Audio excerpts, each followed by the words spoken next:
Kính thưa cộng đoàn, trong giờ cầu nguyện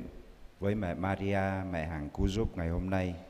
chúng ta cùng chạy đến với mẹ cùng với giáo hội để mừng sinh nhật mẹ.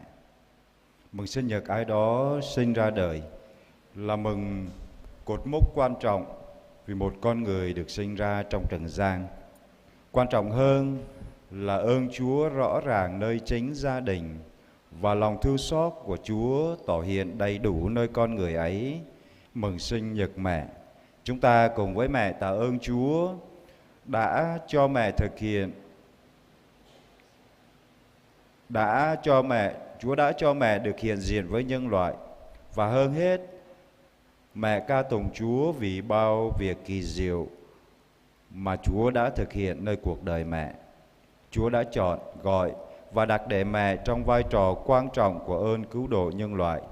Và nơi mẹ, chúng ta nhận ra rõ ràng tình thương của Thiên Chúa không bao giờ giới hạn. Và nhờ mẹ, chúng ta đã và sẽ lãnh nhận ơn này hết ơn khác của Chúa. Cùng với tâm tình tạ ơn và ca khen mẹ, chúng ta cùng cầu xin ơn Chúa Thánh Thần.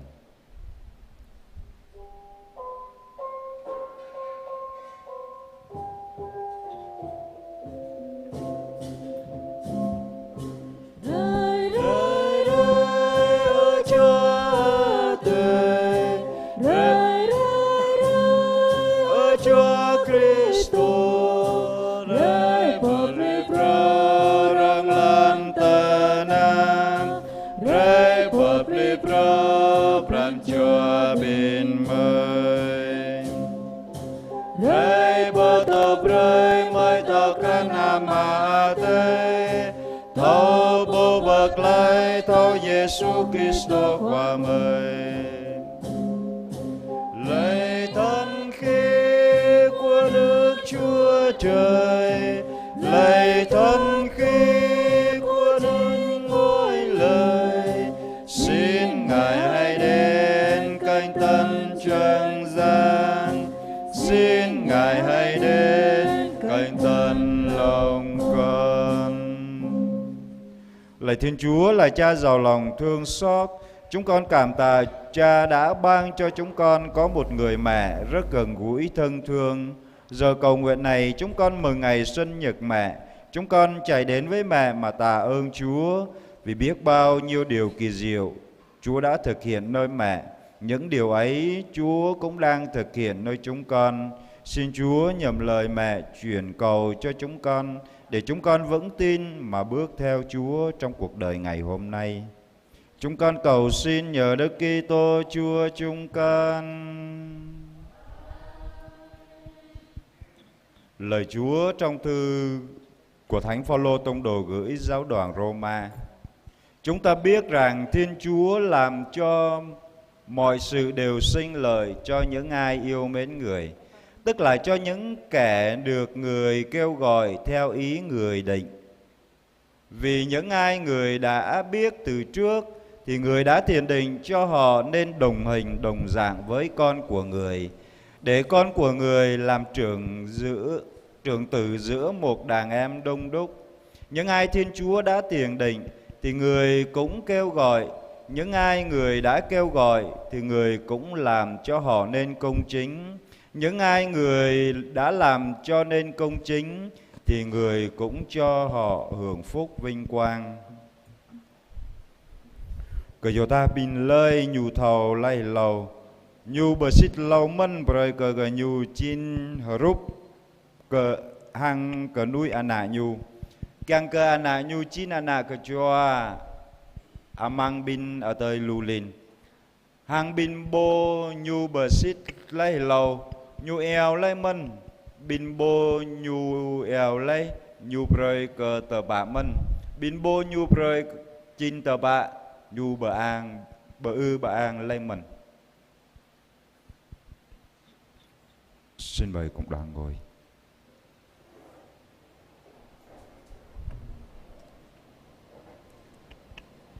Kính thưa cộng đoàn, đoạn lời Chúa trong thư của Thánh Phaolô gửi giáo đoàn Roma mà chúng ta vừa nghe đã hiện thực cách rõ ràng nơi cuộc đời của Đức Maria, bởi Thiên Chúa đã làm cho mọi sự đều sinh lợi cho những ai yêu mến Người, tức là những kẻ được Người kêu gọi theo ý Người định. Mừng sinh nhật mẹ. Cùng mẹ chúng ta tạ ơn Chúa vì Chúa đã chọn gọi mẹ trong ý định yêu thương của Ngài. Và hơn nữa, qua mẹ, Thiên Chúa thực hiện lời hứa của Ngài. Đến thời đã định, Thiên Chúa sai con của Ngài đến, sinh bởi một người nữ. Mẹ đã được Thiên Chúa chọn trước hết giữa muôn người để thực hiện ý định yêu thương của Ngài. Mẹ đã đón nhận thánh ý của Chúa hết lòng, hết trí trong tinh thần vâng phục của mình qua lời xin vâng. Này tôi là nữ tỳ của Chúa, xin Người thực hiện cho tôi những gì Ngài muốn. Lạy mẹ, chúng con xin mừng sinh nhật mẹ. Xin mẹ truyền cầu cho chúng con luôn mãi. Chúng con mừng là vì mẹ đã đón nhận thánh ý Thiên Chúa với trọn vẹn cả xác hồn. Mẹ đã luôn ý thức tôi có là gì cũng là nhờ ơn của Chúa. Và ơn của Chúa ban cho mẹ đã không bao giờ trở nên vô hiệu. Nơi mẹ, chúng con thừa hưởng hết ơn này tới ơn khác. Chúng con tin chắc là mẹ luôn chuyển cầu cho chúng con khi này và trong giờ lâm tử. Mẹ ơi, xin mẹ cho chúng con biết vâng theo thánh ý Chúa trong từng giây phút trong cuộc đời, trong mọi biến cố của cuộc sống, dù buồn dù vui, khi thành công cũng như khi thất bại, lúc vui mừng hay trong cảnh chán chường. Xin cho chúng con biết thưa lên với Chúa như mẹ: này tôi là tôi tới Chúa, xin Ngài thực hiện cho tôi những gì Ngài muốn. Bởi vì những ai chạy đến với Chúa thì Ngài không bao giờ để cho về tay không. Chúng con mừng sinh nhật mẹ, cảm tạ Chúa với mẹ vì trọn cuộc đời mẹ đã luôn trở nên đồng hình đồng dạng với Chúa. Trong cuộc đời của mẹ đã bước theo con đường của Đức Giêsu Kitô con mẹ. Dù gập ghềnh, chông gai, bị chống đối, bị phỉ báng hay nhạo cười, mẹ đã vượt qua với lòng tin tưởng vào lời Chúa hứa. Nhiều khi chúng con cũng gặp phải những chuyện như thế. Xin cho chúng con đủ cậy trông vào Chúa để vượt qua, và chắc chắn rằng có mẹ luôn truyền cầu cho chúng con cùng Chúa. Tối mai tôi dọn càng khắp rồi nay ta một ròm mà ác rơi từ càng mị Maria. Bây giờ cái lời bà ư bà an cờ mị đút ố sầm mở mút ròm hàng mị bà ư bà an cờ qua giang ngày đây do cơ phun lầu lấy lơm mị cúp và cọ tỏ tổ út loại cụ tụ hép tung tờ lời qua giang ngày đây bờ tàn. Anh này cầu tinh cái na cờ qua giang ngày đây chín bẹ cờ câu tôi hép ý tôi tung tờ lời y bờ tàn nun nhớ mi cara mi ab ala rồi ke abi bang binta hàng chín cừu hiam rồi ke abi bang binta mang tờ lời họ tiếp tụ tạ ra này càng cơ mang tờ lời họ tiếp đạo gút mang tờ lời họ tiếp tổ buôn hiu buôn ở tai tụ tạ ra này binta mau ami chín bô eo lại chru ba ala chín cừu hiam rồi ke abi bang binta rồi ba tui mà mang tờ lời họ tiếp prim rơi tờ lời tờ nạp tờ nong tờ lời bờ ngọt bờ anh hàng tum tờ lời ngạ proi cơ pran cho binta tổ tu la ra ba hatai summer hàng mị mau mị binta tổ cơ chắp hàng khoai giang ở đây lâu hàng tui cru hiam bị trao lại dọc tờ lời tum rọa binta bụp mang tờ lời họ tiếp prim rơi binta cục bờ cỏ tỏ tổ út anap mi hàng anap có trứ cái ang khoai giang ở đây hàng u ra đi cờ tàng khoai giang ở đây chín bẹ cờ câu tụi y kiang lâu doa cơ lời đòi rai hàng khỏi giang tê mau minh cơ nàng Mỹ Maria eo lại gum churu bin nun buộc lại mang tờ ngàn số summer bưng hiam khỏi giang tê ra tum ra rabeh rabai rồi có binta tiếp đa ra dong pran cho đạo gút mang tờ lời họ tiếp tụ tà ra này Mỹ bút ram mà ác Mỹ mà ác rồi có bin gờ mới chín bin lạc hợp tiếp pran cho đạo gút mang tờ lời họ tiếp tụ tà ra này mỗi bin gờ mới tổ cái cháp hàng abi pran cho và họ tiếp tôi tum tờ lời qua giang ở đây kìa rồi cậu ý giờ lại cùng churu bà la rồi cả abi bang bin gờ mới càng cơ bin gờ mới thâu bờ sang hai tai bô hàng qua giang ở đây cà rễ hàng đạm mạ bóc pran cho ra hai ra hông càng cơ cho cả tụ hàng họ tiếp tôi tum tờ lời qua giang ở đây bờ tàn cái nàng Mỹ Maria eo lại rồi cả abi bang bin gờ mới nào tụ tà ra này hàng lơm mung mời chia lọc pran mình Mỹ trong tâm tình tạ ơn Chúa với mẹ và cầu xin mẹ luôn truyền cầu cho mỗi người chúng ta. Giờ đây chúng ta cùng nhau dâng lên mẹ những đóa hoa tươi như tỏ lòng chúng ta chạy đến với mẹ và luôn cùng với mẹ bước đi trong cuộc đời này và tin chắc rằng mẹ với những gì mẹ cầu thay nguyện giúp cho mỗi người chúng ta học với mẹ, trung kiên với Chúa đến hơi thở cuối cùng.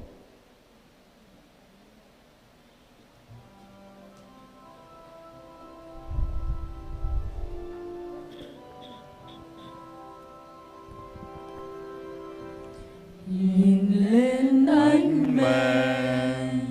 tay bồng Giêsu, con như chợt thấy một trời yêu thương, bao la hạnh phúc, mừng sâu khoan dung nơi ánh mắt mẹ, từ nhân biết bao.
Giờ đây chúng ta hiệp ý với những anh chị em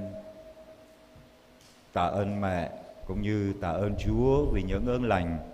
mà anh chị em chúng ta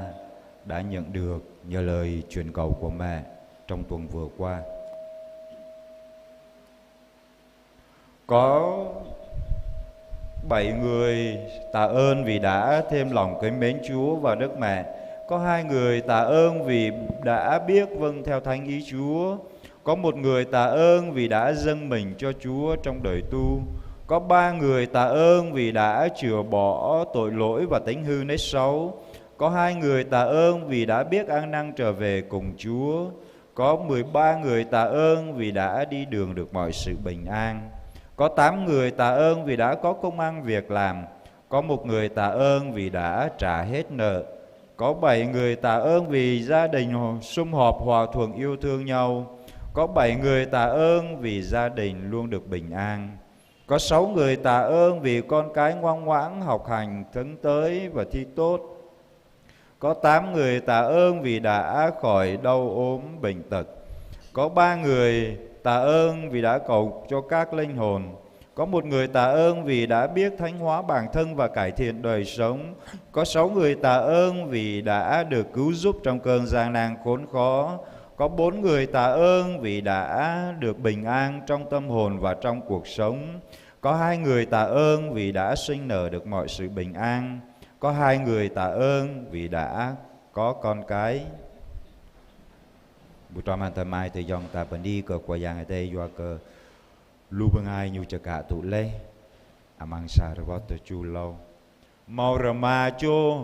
bần đi doa cờ mau bran cho đạo gút cờ nang cả hàng càng cấp cờ qua giang tây mau sa cho bần đi doa cờ thâu kran hàng loại gù tui qua giang tây càng mau sa cho bần đi doa cờ tổ cờ chấp amang bran khắp cờ qua giang tây mau sa cho bần đi doa cờ mau bra ngạ mau sa cho beni doa ke tui mau teloi chru hang gum bemin amang teloi tanap tanong mau toa cho beni doa ke sang no thau hati pronom thau ba khap rong mau sa cho beni doa ke na ba thau la gu trang ram ra rege proi rege di tui hang amang teloi plong mau toa cho beni doa ke gup yoi nào tai tôi lại tru bờ sang một lâu cho beni doa cơ rờ nút rờ noa amang job jalan nao plau rờ bát hàng rơi này tạm bút trong hàng bị Maria Mân beni cơ bị mà akrom bị hàng beni cơ bị doa cơ nang bị giàu lại gồm tru rơi ta chợ cả tụ lây lu bưng ai qua giang ai tây đa ta bu rờ đọ đa rờ đong đa ta bu túi bu ốc summer thâu minh mị eo lại gum chru rồi cờ bình ta nào minh. Và giờ đây chúng ta cũng dâng lên mẹ lời tạ ơn để rồi xin mẹ chuyển cầu cùng Chúa cho mỗi người chúng ta, vì biết bao nhiêu ơn lành của Chúa tràn đầy trên cuộc sống của chúng ta thường ngày. Có những ơn chúng ta nhận ra rõ ràng, có những ơn chúng ta chưa nhận biết, nhưng vẫn tin chắc chắn một điều rằng nhờ lời truyền cầu của mẹ, ơn Chúa luôn dãy tràn trên cuộc đời của mỗi người chúng ta.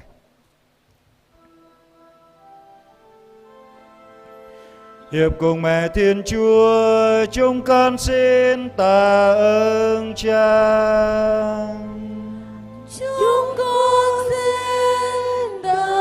ơn Cha. Và giờ đây chúng ta hiệp ý với anh chị em, chúng ta xin ơn mẹ và cũng như nhờ mỗi người chúng ta hiệp với họ trong lời cầu xin. Có 14 người xin cho thêm lòng kính mến Chúa và Đức Mẹ. Có 6 người xin biết vâng theo thánh ý Chúa trong đời sống. Có 2 người xin dâng mình cho Chúa trong đời sống tu trì. Có 12 người xin chừa bỏ tội lỗi và tính hư nết xấu. Có 11 người xin cho biết ăn năn trở về với Chúa. Có 13 người xin ơn bền đỗ đến cùng. Có 17 người xin cho đi đường được mọi sự bình an. Có 15 người xin cho có công ăn việc làm. Có 11 người xin cho trả hết nợ. Có 10 người xin cho lấy lại được nợ. Và có 17 người xin cho gia đình sum họp hòa thuận yêu thương nhau. Có 17 người xin cho gia đình được mọi sự bình an. Có 11 người xin ơn như ý. Có 11 người xin cho con cái ngoan ngoãn học hành tấn tới và thi tốt. Có 1 người xin tìm được lại người thân. Có 20 người xin cho khỏi đau ốm bệnh tật. Có 14 người xin ơn chết lành. Có 14 người xin cầu cho các linh hồn. Có 9 người xin thánh hóa bản thân và cải thiện đời sống. Có 10 người xin được cứu giúp trong cơn gian nan khốn khó. Có 8 người xin cho bình an trong tâm hồn và trong cuộc sống. Có 1 người xin cho sinh nở được mọi sự bình an. Có 2 người xin cho có con cái. Và có 3 người xin tìm thấy của cải. Một trò mang tầm mai từ dòng ta rồi câu bị Maria eo lại gum chru rơi cờ nhu hàng tam bút ram rồi câu cờ vứ và giang ở đây bờ bụi hiam rồi cờ từ mai từ dòng ta rồi nay nhu đòi ray hàng mị càng cờ nang mị eo lại gum chru bà la mình màu blue tòa chô rồi câu màu brand đào gút cờ nang càng khắp cờ qua giang ở đây màu blue chô thâu cờ rồi câu cờ thâu cờ hầm ăn hàng đọc đoại lại hàng khoai giang ở đây màu blue chô rồi câu thâu gran hàng loại gù tui khoai giang ở đây càng màu blue chô rồi câu tổ cờ chấp à mang brand khắp cờ khoai giang ở đây màu toa rồi bàn chô thâu rồi câu thâu bà nhai thâu bờ min bờ trường dốc bạ khoai giang ở đây chào rồi màu blue chô rồi câu rồi lúc rồi noa à mang brand chua hàng à mang tờ lời hở tiếp màu rầm ma chô rồi câu màu bạ ngạ màu rầm ma chô rồi câu tui màu tờ lời chru hàng gum bờ min à mang tờ lời tờ nạp tờ nòng màu năm chô rồi câu sang nộ thâu hở tiếp rồi nôm hàng thâu bờ khắp rồng màu toa chô rồi câu màu nạ do cơ tổ plầu màu bạ chô rồi câu bạn nạ hàng tờ kèng hèm clạ màu năm chô rồi câu nạ bạ thâu lỏa gu trang hà ram hà rạ rồi gơi tôi đi mang tờ lời lần màu bánh chô bên rồi câu gốc dây nào bà tay tôi lại tru bà sang màu bánh chô rồi câu rồi lúc rồi nua mang dốc chả lan nào lào rồi bát màu năm chô rồi câu màu bưng bực xoay trời chan hàng bran chua màu clau chô rồi câu dây hàm clạ màu toa chô rồi câu bực công bây giờ tờ lời hở tiếp bô cờ quả giang ở đây màu clau chô rồi câu tôi màu bran chua kiang màu năm chô rồi câu eo lại rồi cờ bin ơi dạ góc dây bin được gào lây lòm tờ na hàng tam bút ròm hàng tờ mai từ dòng ta cờ vui rồi câu cờ nàng bị Maria bị anong gom churu eo lại rồi cờ bin ta mân do cơ ta cả thâu bởi ghi cờ tí tờ lời hở tiếp ta hiểm bạ ô sơ mợ má tờ lời hở tiếp ta hiểm bạ bụp tờ lời hở gớt sơ mợ cờ chấp hàng bị mang tờ lời eo lại hàng brang chua hở in tum rọ qua giang ở tây kiang rồi đa ra đông mang tờ lời hở tiếp ta bô hàng ta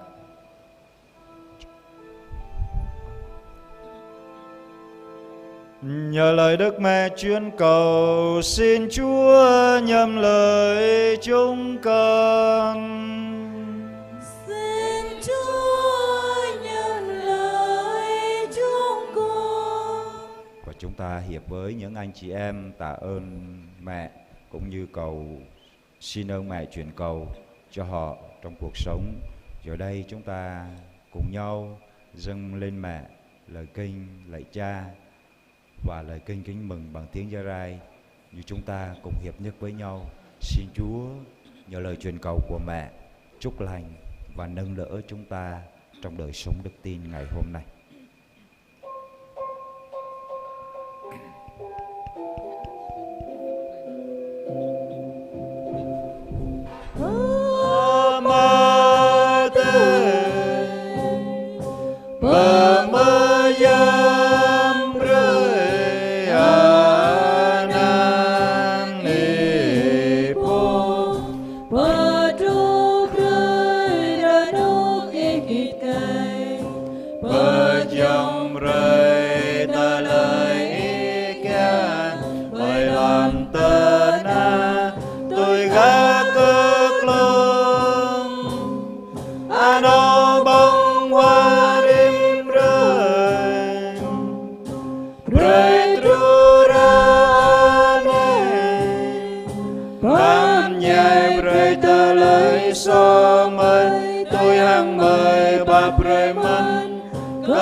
Hàng mười, năm lùi mười ra bu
mi khoa giang a tê do lại bơi cơ mây đã mở núi xóa xa lô ta này hàng lâm môn mới chỉ lo pram amen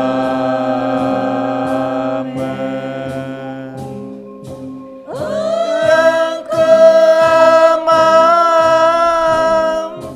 hằng ana hằng chúa tế cảm ơn luôn tru ra này tru ra nục ra noa lom lar amen.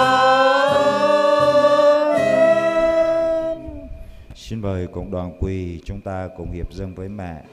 trong lời kinh kính mẹ hằng cứu giúp. Xin mẹ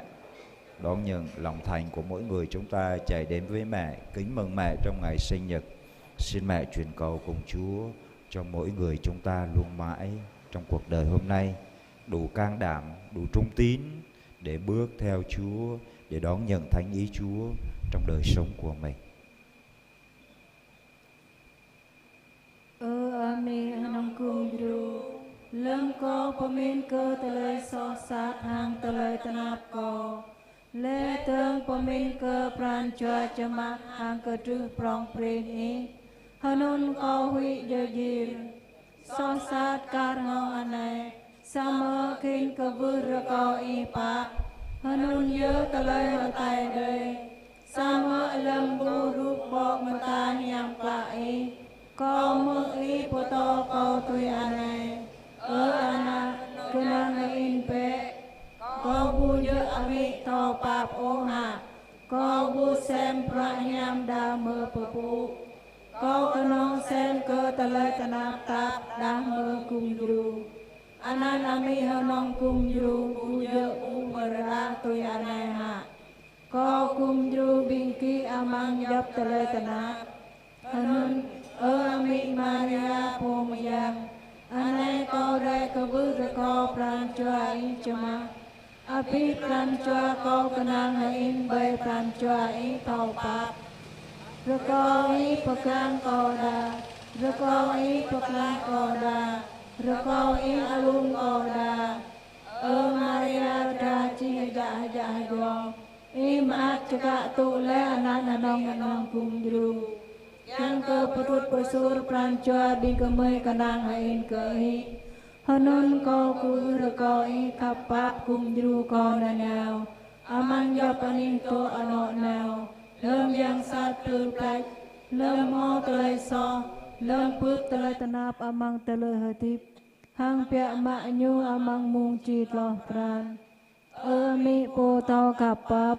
Rako i preka ko tao trăng đợi nào bởi nè nào Ko cứ xích nít tờ ta ko trăng đợi nào bởi Hanun ngạ preka i chạy mỡ hiệp ko